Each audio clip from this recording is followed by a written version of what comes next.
성경에서 보면 하나님께서 가장 싫어하시는 것, 하나님께서 가장 싫어하시는 것과 하나님께서 가장 기뻐하는 것이 있습니다. 그러면 과연 하나님께서 가장 싫어하시는 게 뭘까? 그리고 하나님께서 가장 기뻐하는 게 뭘까? 다름이 아니고 하나님께서 가장 싫어하시는 것은 교만입니다.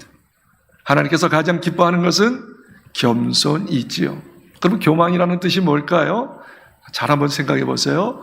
교만이라고 하는 것은 내 마음에 하나님을 떠나고 마음이 하나님을 떠난 것, 그리고 자기를 높이는 것, 자기 우상화지요. 그게 교만입니다. 겸손은 뭘까요? 마음속입니다. 마음으로 깊이 자기를 낮추고 하나님을 높이면서 하나님을 신뢰하는 믿음이지요. 믿음 없이는 하나님을 기쁘시게 할 수 없다고 그랬잖아요. 믿음만 있으면 하나님을 기쁘게 할 수 있는데 그게 바로 겸손입니다. 성경에서 구체적으로 말씀하셨어요. 베드로전서 5장 5절과 6절에 이렇게 이야기합니다. 하나님께서는 교만한 자를 대적하시고, 대적한다는 것 최고로 적으로 여긴다는 거예요. 그리고 겸손한 자에게 은혜를 베푸신다 그랬습니다. 그리고 베드로전서 5장 6절에 아주 놀라운 말씀을 하잖아요. 하나님의 능하신 손 앞에서 겸손하라. 하나님의 능하신 손 앞에서 겸손하라. 때가 되면 너희를 높이시리라 이야기합니다. 야고보서에서는 더 구체적으로 나옵니다. 야고보서 4장 6절과 7절 보니까 이렇게 이야기합니다. 하나님은 교만한 자는 물리치시고 너 나 앞에 있지 마, 떠나 하면서 물리치시고 겸손한 자에게 은혜를 주신다고 이야기합니다. 그러면서 말씀하시기를 야고보서 4장 7절에 이렇게 얘기합니다. 너희는 하나님께 복종하라. 하나님께 복종하라. 그리고 마귀를 대적하라. 그러면 피하리라. 마귀는 계속 교만하게 하죠. 그러나 하나님께 복종하고 마귀를 대적하면 마귀야 물러가라 하면 마귀가 물러간다고 이야기하고 있습니다. 야고보서 4장 10절에 말씀하시기를 너희는 주 앞에서 자기 자신을 철저하게 낮춰라. 하나님 앞에 철저하게 낮추면 하나님께서 너희들을 높이시리라 말씀하십니다. 그러니까 성경에서는 너무 자명하게 이야기하는 거예요. 교만한 자는 하나님께서 대적하시고 물리치지만 겸손한 자에게 은혜 주신다, 높이신다 말씀하셨습니다. 우리 아까 읽었던 누가복음 18장에 보면 18장 전체를 보면 하나님께서 기뻐하는 자가 있고 하나님께서 대적하고 기뻐하지 않는 자가 있습니다. 더 쉽게 이야기하면 하나님께서 기뻐하셔서 은혜 주시는 자, 은혜 받는 자가 있는가 하면 하나님께서 싫어하셔서 대적하고 물리치는 자가 있습니다. 누굴까요? 자, 먼저 하나님께서 기뻐하는 자, 하나님의 은혜 받는 자 네 사람이 나옵니다. 누가복음 18장의 내용이에요. 첫 번째는 거기 이제 1절부터 8절까지 9절까지 쭉 나오는 말씀이 있는데 그 말씀이 누구냐면 가부입니다.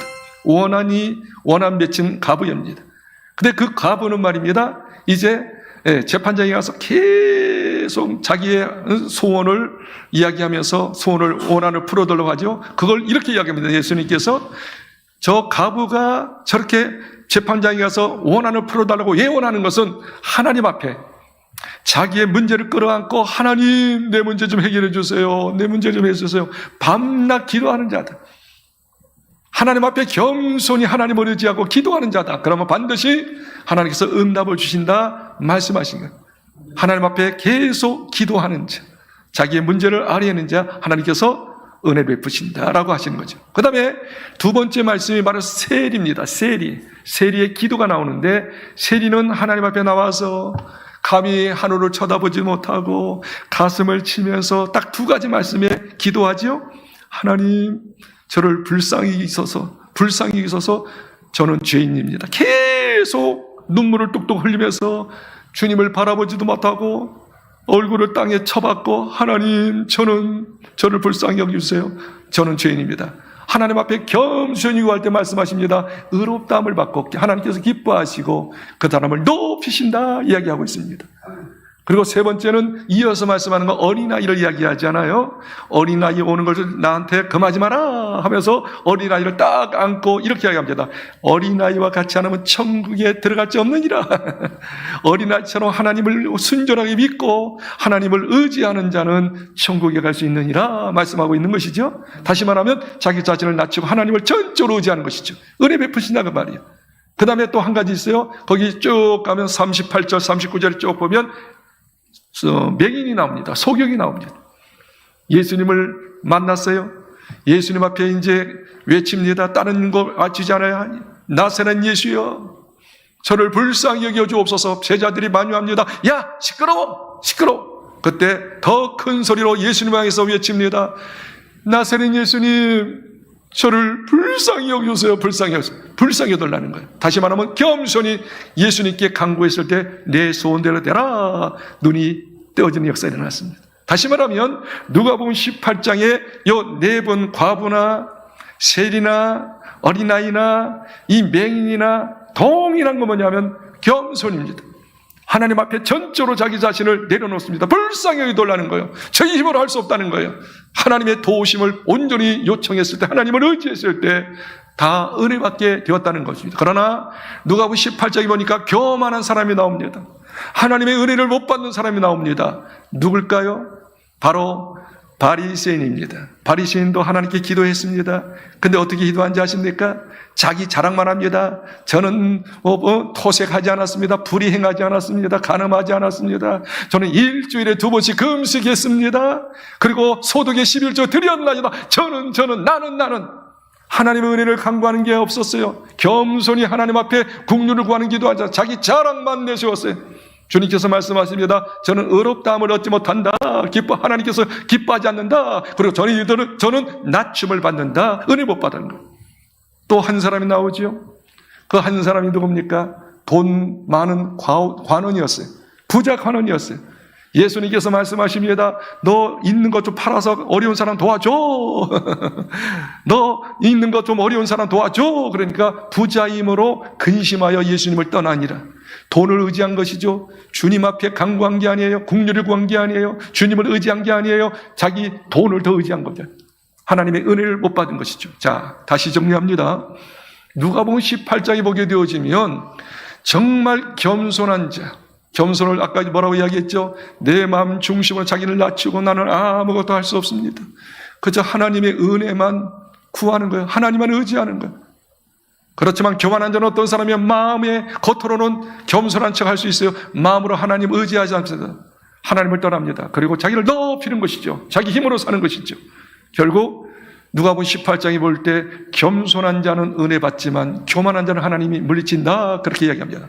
여기서 뭘 중요하게 여기는 거죠? 네 중심에 교만하냐 겸손하냐 점검하라는 것이죠. 그런데 꼭 기억하십시오. 성경을 보니까 제일 빨리 변질되는 게 뭔지 아십니까? 한번 잘 생각해 보세요. 여름철에 말입니다. 음식물을 조금만 있으면, 1시간만 있으면 태양빛에 더우니까 어떻게 금방 어때요? 변질되죠. 냄새나죠. 그 냄새가 고약하죠. 그런데 그 음식물보다, 만물보다 쉽게 변질되는 것이 우리 마음입니다. 마음입니다. 이 마음이 얼마나 쉽게 변질되는지요. 은혜 받았어요. 근데 나가면서 또 마음에 또 교만한 마음을 품어요. 하여튼 조속으로 바뀌는 게 아니라 마음은 순간순간 분초마다 바뀌는 것 같아요. 이 마음의 변질. 그래서 성경 이야기합니다. 한번 볼까요? 예레미야서 17장 9절로 10절 한번 띄워보세요. 만물보다 거짓되고 심히 부패한 것은 마음이라 누가 능히 이를 알리오마는 10절. 나 여호와는 심장을 살피며 폐부를 시험하고 각각 그의 행위와 그의 행실대로 보응하나니. 여기 보세요. 만물보다 거짓되고 심히 부패. 아까 여름철에 음식 밖에 내놓으시고 금방 부패되는데 그거보다 더 부패되고 더 거짓된 게 인간의 마음이야. 왜? 인간의 마음은 안 보이니까 가장 숨기기 쉽고 거짓되기 쉬운 것이 마음이야.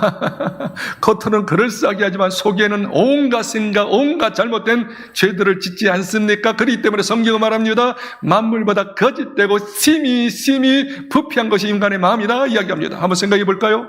한번 생각해 보세요. 여러분, 하나님께서 최초 인간 아담과 하와에게 에덴 동산 파라다이스 최고의 나가를 주셨죠. 부족함이 없었어. 그러면 됐지. 근데 사탄이 꼬입니다. 선악과 따먹지 말라 하느냐?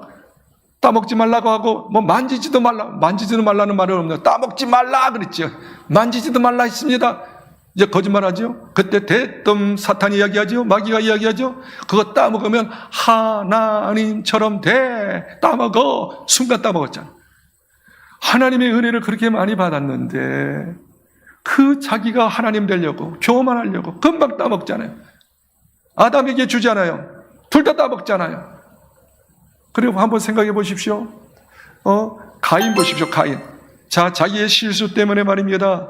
이제 가인에게 또 아벨에게 형제들에게 자기 자녀에게 이야기했을 거예요. 하나님 말씀 꼭 기억해야 한다. 선악과 따먹으면 안 되는데 우리 따먹었다. 교만해서는 안 돼. 잘못된 생각해서는 안 돼. 아마 가만히 가르쳤을 거예요. 아마 가르침을 받았어요. 장남은 더 가르침을 많이 받았어요. 먼저 태어났기 때문에. 근데 가인과 아벨이 하나님께 제사 드렸는데 가인의 제사는 하나님께서 받지 아니하고 아벨의 제사만 받았습니다.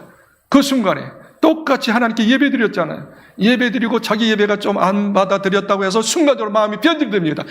그 가인을 죽이려고 합니다. 저놈 때문에 내 제사 못 받아들였어. 저놈이 없애야 해. 금방 어떻게 미움만 같잖아요. 인간의 마음은 순간적으로 예배 드렸는데 순간적으로 마음에 살인하는 마음이죠. 그거 죽였잖아요. 하나님께서 온갖 은혜를 노아 시대 때 풍요하게 주셔서 부족함이 없었습니다. 홍수전에 말입니다. 사람들이 장수했잖아요. 부족함이 없었잖아요. 모든 걸 좋은 걸 다 주셨잖아요. 그런데 성경이 이야기합니다. 창세기 6장 3절 5절에 말씀하시기를 그 노아 시대 때 사람들이 너무 풍부한 것이 많고 좋은 것이 많은데 마음과 생각이 온갖 악한 것뿐입니다. 그렇게 이야기합니다.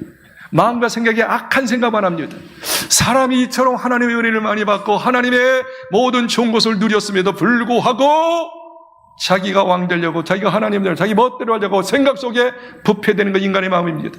자, 하나님께서 노아 시대 때 모든 걸 쓸어버렸습니다. 그리고 다시 한번 하나님께서 사람들에게 번영을 주셨습니다. 바벨탑을 쌓습니다. 바벨탑을 쌓잖아요. 바벨을 쌓는데 왜 쌓죠? 자기 이름을 내려고. 자기 이름을 다 거기 탑에다가 자기 이름을 적습니다. 금방 변질됩니다. 보십시오. 그리고 난 다음에 이제 신약에 와서도 말입니다. 잘 들어보십시오. 인간의 마음이 얼마나 변질이 빨리 쉽게 되는지 보십시오. 그렇게 성령 충만을 받았습니다. 초대교회 때 말입니다. 정말로 성령 충만 받고 말이죠. 전도하고 서로 유머 상통하고 너무 좋았어요. 아나니아와 삽비다가 말입니다. 은혜 받고 난 다음에 하나님의 감동이 돼가지고 자기의 땅을 팔아서 하나님께 온전히 드리려고 했습니다. 근데 딱 팔고 돈을 딱 보니까 어떻게 해요? 마음이 딱 변질됩니다. 하나님의 은혜는 없어지고 야 나도 좀 있어야 하잖아. 반만 드리고 반 안 드립니다. 베드로가 이 아나니아에게 이야기합니다. 뭐라고 이야기하죠? 네 마음속에 잘 들어보시오. 네 마음속에 사탄이 가득하도다. 아니 성령 충만해가지고 자기 밥 팔았잖아요. 하나님께 드리려고 했어요. 성령 충만했잖아요. 근데 순간적으로 마음이 변질됩니다.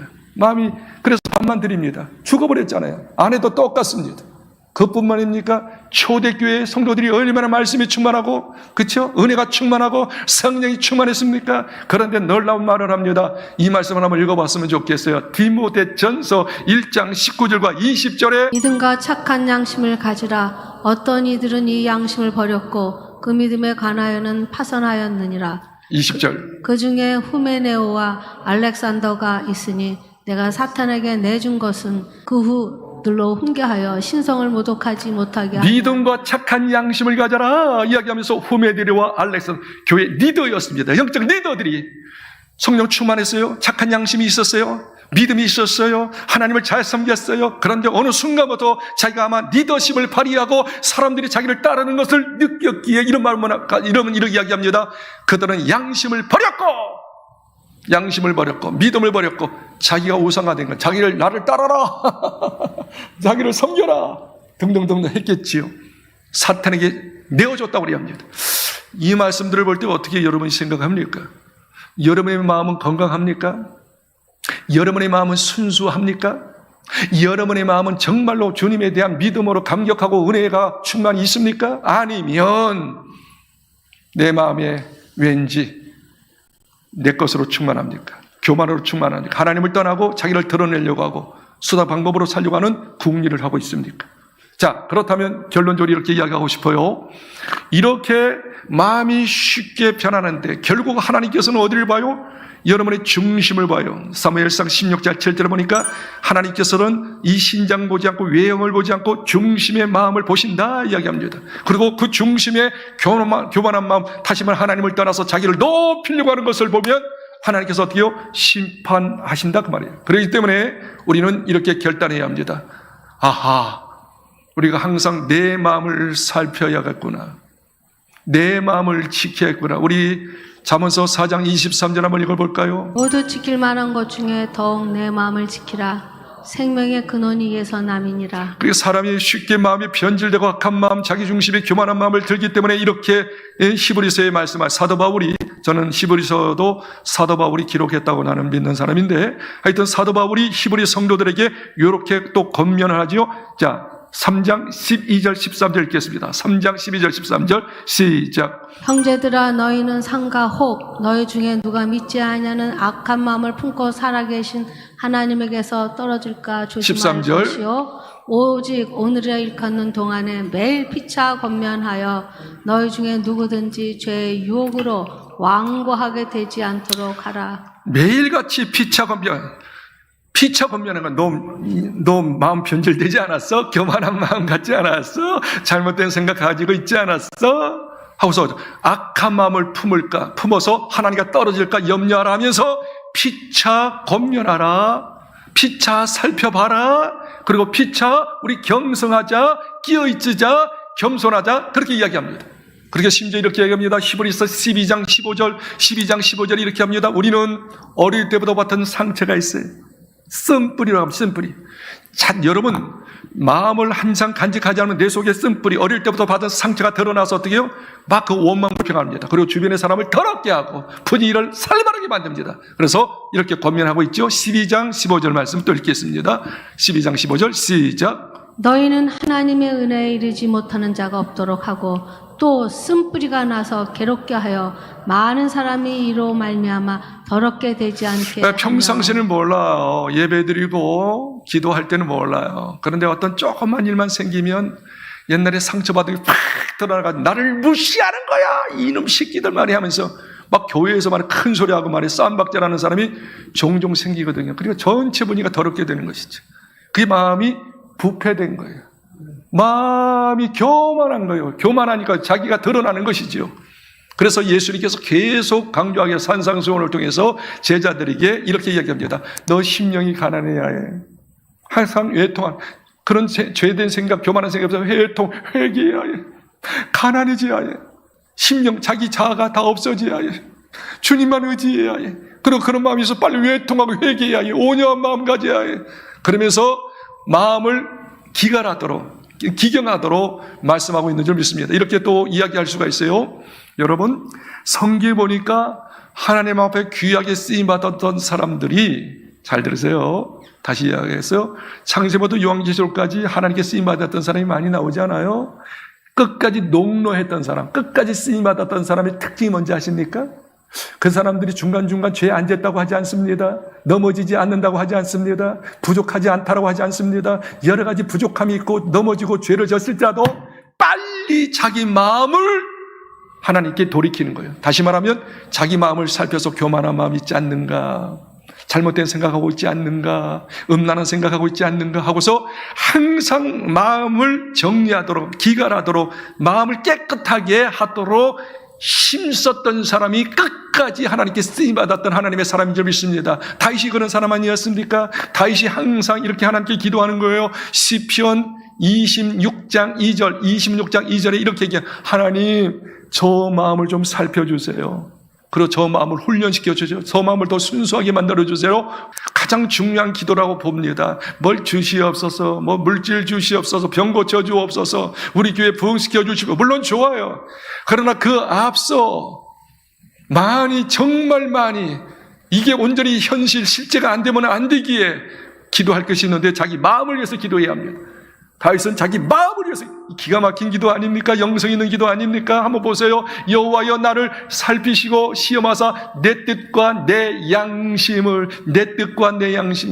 교만한 마음이 있지 않는지, 나를 드러내고 있지 않는지, 하나님을 저버리고 있지 않는지, 내 뜻과 내 양심을 훈련하시옵소서. 더 겸손히 하나님만 의지하게 하여 주시옵소서 기도했단 말입니다. 그게 최고인 줄 믿습니다. 바울이 말입니다. 최고의 하나님의 사람 아니었습니까? 정말 바울을 통해서 전 세계 복음화를 이룬 하나님의 주인공 아니었습니까? 그가 그렇게 될 수 있었던 것은 그의 말년에 이렇게 고백해요. 나는 하나님과 사람 앞에 양심의 꺼림이 없도록 내 마음을 지켜놓으라. 하나님 앞에, 사람 앞에 겉으로만 하지 않고 꺼림이 없는, 양심 속이지 않는 마음에 정말 그들을 하나님 사랑하고 이웃 사랑하고 하나님을 저버리지 않고 이웃 저버리지 않고 자기 동기, 자기 욕심에 치우치지 않냐고 순수하게 살게 하여 주시옵소서. 할렐루야, 할렐루야. 디모데는 어릴 때부터 목사님이었지요. 그는 하나님 앞에 쓰임 받았는데 이렇게 이야기합니다. 디모데 후서 1장 3절에 너는 어릴 때부터 네 마음에 청결한 양심으로 하나님을 섬겼다. 청결한 마음을 속이지 않았어요. 교만한 마음을 갖지 않았어요. 하나님이 내 마음 보시고 하나님이 나를 심판하시지, 항상 하나님을 떠나지 않고 하나님 의지한 거. 그래, 하나님 뜻대로 산 거. 나는 이 말씀이 제일 좋습니다. 이 말씀 같이 읽었으면 좋겠어요. 시편 116편 6절에 보니까 하나님은 순진한 자를 기뻐하신다고 그랬어요. 그리고 그들이 어려울 때 구원해 주신다고 그랬어요. 저는 이 말씀이 나의 모토예요. 하나님 순수하게 해주세요. 거짓되지 않게 해주세요. 특별히 마음에, 내 생각에 교만한 마음 품죠. 하나님 떠나지 않고 내가 이런 사람이야 자랑하지 않냐, 항상 낮추며 하나님 저는 아무것도 아니에요. 하나님 도와주지 않으면 안 돼요. 저를 도와주세요. 순수한 마음, 순진한 마음 지키시고, 그리고 모든 어려울 때 구원하시노도다. 마음 지켜야 합니다. 마음이 지키면 모든 생명의 근원이 그 마음에서, 그 순수함, 겸손에서 나와요. 마음 지키시기를 예수 이름으로 축복합니다. 오늘 아까 읽었던 본문의 말씀을 한번 크로즈업 합시다. 누가복음 18장 9절로 14절에 보면 두 사람이 나오는데 두 사람이 기도가 나옵니다. 바리새인의 기도, 세리의 기도지요. 아까 계속 이야기한 것처럼 바리새인의 기도 겉으로 볼 때 유창했습니다. 대단했습니다. 그런데 14절에 이렇게 이야기합니다. 누가복음 18장 14절에 하나님께서 바리새인의 기도를 의롭다 하심을 얻지 못했다. 의롭다는 것은 기뻐하지 않는다, 옳게 여기지 않는다 그랬습니다. 그리고 두 번째는 뭐냐면 그 바리새인의 기도는 하나님께서 기뻐하지도 않지만 그는 더 낮아질 것이다, 낮춰질 것이다 이야기합니다. 반대로 세리의 기도는 참 보잘것없었어요. 그런데 하나님께서 기뻐하는 기도라고, 의롭다 여기심을 받았다, 그 기도는 하나님께서 기뻐하셨다 이야기합니다. 그리고 말씀하시기를 그를 높이신다 그럽니다. 높이신다, 복을 주신다 그 말이겠죠. 자, 그렇다면 이제 중요한 이야기하고 정리할 테니까 잘 들어보십시오. 어떻게 해서 이 바리새인은 하나님께 의로움을 얻지 못하고 기뻐하지 못함을 받고 또 하나님께서 낮춤을 얻었느냐, 심판당하는 자가 되어졌느냐 그 말입니다. 반대로 세리는 의롭다 여김을 받고 높임을 받았느냐 그 말이에요. 자, 그렇다면 이렇게 이야기할 수 있어요. 자, 이 바리새인의 기도를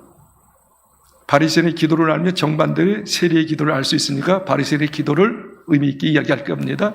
바리새인의 기도는 가만히 보니까 자기의 하나님의 은혜를 망각하고, 진짜 하나님의 은혜를 그렇게 많이 받았는데도 불구하고 하나님의 은혜는 하나도 없고 자기 자랑만 드러내는 기도만 합니다. 한번 따라할까요? 하나님의 은혜를 망각하고 자기 자랑만 드러내는 기도였습니다. 자기 자랑만 드러내는 기도. 자기 자랑만 드러내는 기도. 한번 읽어봅시다. 11절, 12절 한번 보세요. 11절, 12절 한번 살펴보세요. 거기 하나님의 은혜가 있는지 없는지 살펴보시고 또 얼마나 자기 자랑을 많이 하는지 살펴보세요. 자, 11절 읽겠습니다. 바리새인은 시작. 바리새인은 서서 따로 기도하여 이르되 하나님이여 나는 다른 사람들과 불이 간음하는 자들과 같지 아니하고 이 세리와도 같지 아니함을 감사하나이다. 나는 일에 2번씩 금식하고 또 소득의 11조를 드렸나이다. 네, 여기서는 뭐 하나님의 은혜에 대해서 전혀 이야기하지 않고 하나님의 은혜는 완전히 망각하고 자기가 이만큼 했습니다 자기 의만 드러내요. 자기 의만. 그래서 자기는 뭐라고 이야기하죠? 나는 토색 불이 가늠하지 않았습니다. 일주일에 2번 금식했습니다. 나는 소독에 11조 꼬박 드렸습니다. 이야기합니다. 그런데 하나님께서 어떻게 해요? 의롭다 하지 않습니다. 오히려 낮춥니다. 성경에는 말이죠. 잘 들어보십시오. 성경에는 계속 우리에게 강조해요. 성도들에게. 아니, 모든 사람에게 이야기합니다. 그게 바로 시편 103편 2절과 1절과 2절의 말씀인데 내 영혼아 하나님을 송축하라 하면서 쭉 이야기하잖아요. 그러면서 송축하라 송축하면서 하나님의 모든 은택을 한번 따라합시다. 하나님의 모든 은택을 잊지 말지어다. 거기서 그냥 은택이 아니라 모든 은택을 잊지 말지어다 이야기합니다. 그런데 이 바리새인은 하나님의 은혜를 잊어버렸어요. 잊어버리지 말라는 은혜를 잊어버렸어요. 그러면서 로마서 10장 3절의 말씀과 같이 똑같이 행합니다. 바리새인들의 특징이에요. 바리새인의 특징. 한번 읽어볼까요? 하나님의 의를 모르고 자기의 의를 세우려고 힘써 하나님의 의에 복종하지 아니하니라. 이게 굉장히 중요한 의미거든요. 하나님의 의라고 하는 거하나님의 은혜예요. 은혜. 거저 주시는 은혜. 하나님의 은혜를 모르고 자기 의를 세우려고. 그러니까 자기가 이만큼 했습니다. 내가 이만큼 해서 자기 자랑하기 위해서. 하나님의 은혜. 나는 은혜, 하나님 은혜 필요 없어요. 하나님 도와주지 마세요. 내 힘으로 살 거예요. 하나님의 은혜를 막 주시는데, 도와주시려고 하시는데 하나님 은혜 필요 없어요. 나는 자기 내 힘으로 살 거예요. 나는 이만큼 했어요. 내가 이만큼 열심히 했어요. 이만큼 업적을 이루었어요. 이만큼 돈을 모았어요. 이런 사람이 되었어요. 똑같이 바리새인이 하나님께 기도할 때 나는 뭐라고 합니까? 나는 토색하지 않았습니다. 불의행하지 않습니다. 간음하지 않습니다. 나는 일주일에 2번 금식했습니다. 11조 드렸습니다. 계속 이야기합니다. 하나님의 은혜는 전혀 모르고 자기가 한 것. 근데 한번 여러분 여기 중요한 이야기 할 테니까 들어보세요. 여러분 성공했다고 합시다. 그렇죠? 좋은 가정 꾸렸다고 이야기합시다. 그러면 자기가 열심히 해가지고 자기가 노력해가지고 자기 힘으로만 이렇게 성공했습니까? 이렇게 잘 됐습니까? 일단은 하나님께서 이 땅에 태어나게 하셨잖아. 햇빛과 공기를 주셨잖아. 살게 하셨잖아. 이 나라 이민족에서 환경을 주셨잖아. 내 아내 만나고 남편 만나고 자녀 만나고 혹은 여러분 회사를 경영한다면 우리 직원들 만났잖아. 이 모든 것 만나는 것 자기 힘으로 자기 능력으로만 됐습니까? 환경적인 모든 조건을 하나님께서 허락하지 않았습니까? 모든 은택이 있는 것입니다. 그래서 여러분 잘 들어보십시오. 여러분이 잘 들어보세요. 여러분이 성공했지라도 어떤 괄목한 성장을 업적을 이루었을지라도 물론 이런 것은 여러분이 열심히 내가 부인하는 거 아닙니다. 그러나 하나님께서 그런 환경 허락하지 않으면 그리고 일할 수 있는 힘 주지 않으면 건강 주지 않으면 아시겠어요? 자기가 자기 지혜가 아니잖아. 하나님께서 지혜 주신 거 아니에요? 그 지혜 주지 않으면 그 업적을 이루었을까요? 놀라운 일을 성취됐을까요? No! nothing! 아니에요. 이렇게 내가 열심히 한 건 사실이지만 놀랍게 업적을 이룬 건 사실이지만 모든 환경 속의 요소 그렇게 될 수 있도록 환경 요소를 주신 것은 하나님의 은혜인 줄 믿습니다. 그래서 이 사실을 깨달았던 사도 바울이 이렇게 고백합니다. 이 말씀 한번 잘 음미해 보십시다. 고린도전서 15장 10절입니다. 한번 잘 보세요. 굉장히 중요해요. 여기서 뭐예요? 여러분은 겸손해야 합니다.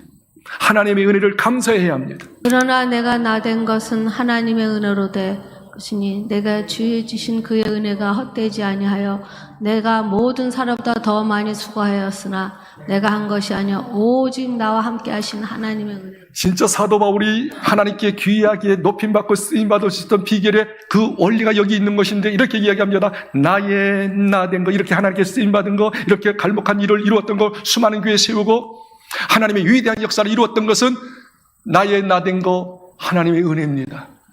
그러면서 말하기를 그다음 말이 있잖아요.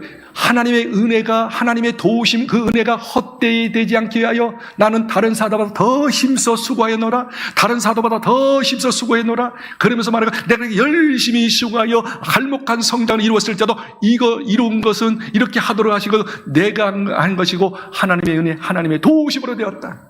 자기가 수고했다고 이야기합니다. 열심히 했다고 이야기합니다. 애썼다고 이야기합니다. 그리고 아름다운 일을 성취했다고 이야기합니다. 그러나 이렇게 할 수 있었던 것은 내가 열심히 한다고 되는 게 아니라 이것도 하나님의 도와줬기 때문에 하나님의 또 은혜로 인하여 된 것이라고 이야기한 겁니다.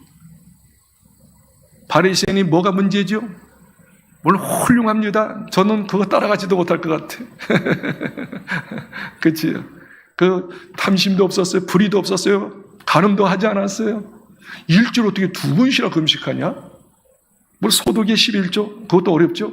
엄청난 거예요. 대단한 거예요. 그러나 그렇게 할 수 있도록 누가 허락하신 거예요? 하나님이 허락하신 거예요. 건강 주신 거예요.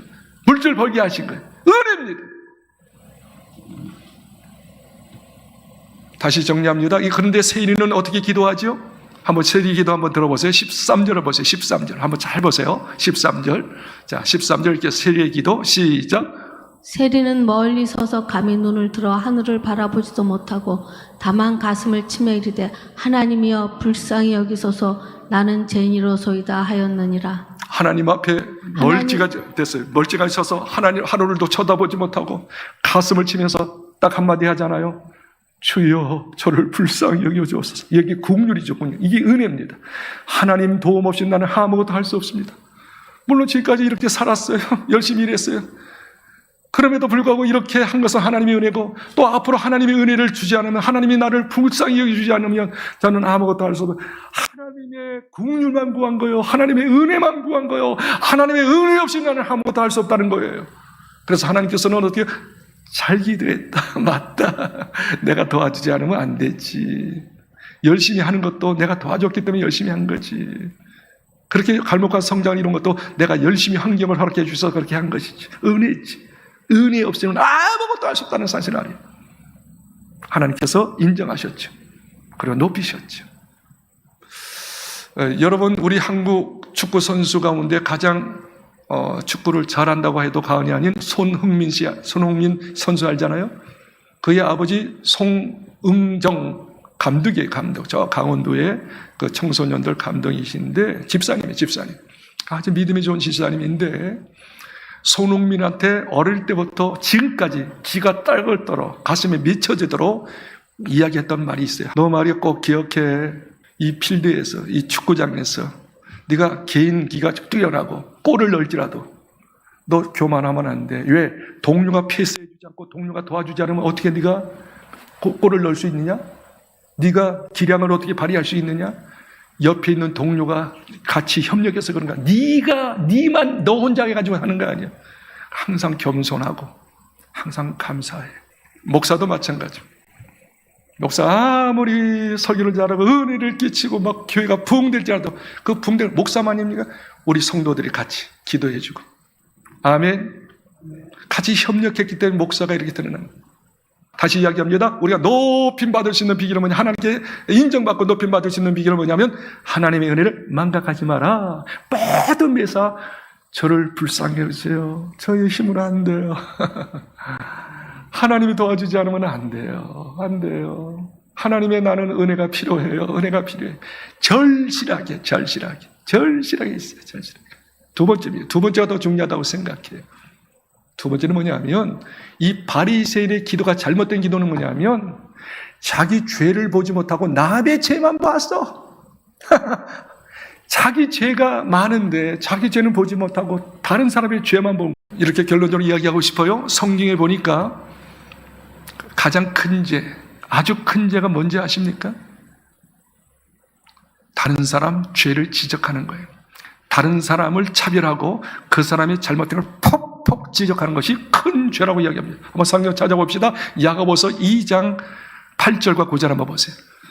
너희가 이웃 사랑하기를 했느냐? 이웃 사랑하기를 했느냐? 잘하였도다. 그런데 사람을 차별하는 것은 죄인이 율법이 너를 범법자로 일컬음을 받게 할 것이다. 한번 읽어볼까요? 야고보서 2장 8절 9절 읽겠습니다. 너희가 만일 성경에 기록한 대로 내 이웃 사랑하기를 내 몸같이 하라 하신 최고 배우를 지키면 잘하는. 그럼 잘했지. 이웃 사랑 잘했지. 그 다음 9절. 만일 너희가 사람을 차별하여 대하며 죄를 짓는 것이니 율법이 너희를 범법자로. 네, 여기 보니까 너희가 사람을 차별하여. 저거 졌다고야. 저게 뭐야. 저는 잘못을 하고 막 사람을 차별하고 막 죄를 지적하면 뭐라고 합니까?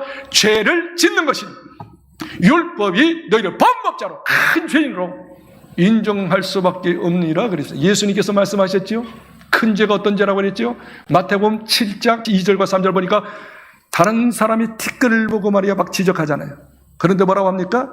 다른 사람을 비판하고 다른 사람의 잘못을 지적하는 사람은 자기 눈 속에 있는 틀 보지 못하고 다른 사람의 티끌만 보는 자로다. 너희가 큰 죄를 지었더라고 이야기하고 있는 것이죠. 죄를 잘 들으세요. 이거 우리 공동체 안에 꼭 있어야 할 거예요. 절대 공동체는 차별해서는 안 되고 죄를 지적해서는 안 됩니다. 지적할 분은 하나님뿐이 없습니다. 성령뿐이 없습니다. 교회 안에는 지적하는 자가 더 큰 죄다. 물론 그 사람이 잘못 없다고 하지 않습니다. 죄 안 졌다고 할 수 없습니다. 물론 죄 졌습니다. 그러나 판단하고 차별하고 정죄하는 자는 우리가 아니고 하나님이시라는 거예요. 정죄하는 자가 더 큰 들보가 있다는 거예요. 자, 나는 이 말씀 앞에 무섭게 벌벌 떤 적이 있어요. 바로 그 말씀이 뭐냐면 야고보서 2장 13절에 보니까 이렇게 이야기합니다. 야고보서 2장 13절 긍휼이 없는 자는, 긍휼이 뭐예요? 그 사람이 이 말씀 잘 해석을 들어보십시오. 그 사람이 잘못한 게 아니에요. 잘못했어요. 죄졌어요. 근데 그걸 보고 어떻게 해요? 막 지적하면 안 돼요. 긍휼이 여기에요. 저렇게 잘못하는 걸 보니까 큰 문제가 있었나 보다. 어려움이 있었나 보다. 그 긍휼한 마음. 오히려 그 사람을 지적하고 정죄하고 비판한 게 아니라 내가 어떻게 하면 좀 도울 수 있지. 내가 어떻게 하면 도울 수 있지. 긍휼히 여기어서 그 사람을 어떻게 돕는 자가 되지 않고 긍휼이 없는 자는 긍휼 없는 심판, 우리가 잘못을 용서 못 받는다. 강력하게 야단하며 하나님께서 심판을 주신다 그랬어요. 그러나 긍휼은 모든 것을 이긴다 그래. 저는 여기서 놀라운 걸 깨달았어요. 아하, 최고의 은사는, 최고의 리더는, 영적 리더는 긍휼하는 마음이 있는 사람이다. 아무리 설교를 잘하고 아무리 영적 리더가 될지라도 이 긍휼 없는 자가 되면 사람들 다 죽이는구나. 부족하더라도 말 못하더라도 배경이 없더라도 물질이 없더라도 마음속에 긍휼히 여기는 마음, 지적하지 않고 오히려 그 문제가 내 문제로 여기고 오히려 그 문제를 어떻게 해요? 미션, 사명으로 갖고 그 사람을 돕는 자가 되어지는 자가 승리하는 자고. 한 가지만 이야기하고 마칠게요. 이 테레사, 인도의 그 빈민가 아이들, 고아이들을 평생 섬겼고 하나님의 영광을 위해서 순교했던 테레사 소녀 아시죠? 테레사 소녀. 테레사 소녀. 그 테레사 소녀가 놀라운 말을 해요. 십자가에 달린 예수님을 바라보는 자는, 십자가에 달린 예수님을 바라보는 자는 자기 죄만 발견하고 다른 사람의 죄는 전혀 개의치 않습니다. 한번 읽어볼까요? 십자가에 못 박히신 예수 그리스도를 바라보는 자는 타인의 허물이 아니라 오직 자신의 허물과 죄만 발견하게 됩니다. 십자가를 바라볼 때 내 죄 때문에 십자가 지러 가시지 않았어요? 십자가를 진짜 믿음의 주여 언제가신 예수님을 바라보라. 예수님을 깊이 생각하라. 십자가를 바라보는 자, 생각하는 자는 자기 죄만 보는 거예요. 저 죄 때문에 십자가 돌아가신다. 다른 사람의 죄 볼 겨를이, 생각할 겨를이 없는 거예요. 하나님께서 가장 구하는 제사가 뭘까요? 가장 기뻐하는 제사가 뭘까요? 상한 심령이라. 그 상하고 통회하는 자를 하나님께서 멸시치 않는다. 한번 읽고 우리 찬양하고 마치겠습니다. 하나님께서 구하는 제사는 상한 심령이라. 하나님이여 상하고 통회하는 마음을 멸시치 아니하시리이다. 이 시간 세리는 어떻습니까? 저는 죄인으로서이다. 거기 13절 보니까 다른 기도하잖아요. 하나님, 저를 불쌍히 여기세요. 저는 죄인입니다. 내가 죄 안 지려고 했는데 또 죄 지어요. 하나님께서 도와주지 않으면 또 죄 질 수밖에 없어요. 저를 용서해 주세요. 다른 주변의 사람 죄를 볼 겨를이 없습니다. 지적할 겨를이 없습니다. 내 죄 보기 바빠요. 회개하기 바빠요. 그러니까 주님께서 말씀하십니다. 저가 의롭다함을 얻었다. 하나님께서 기뻐하신다. 그를 높이시리라. 이런 은혜가 저와 여러분에게 진심으로 있기를 소원합니다.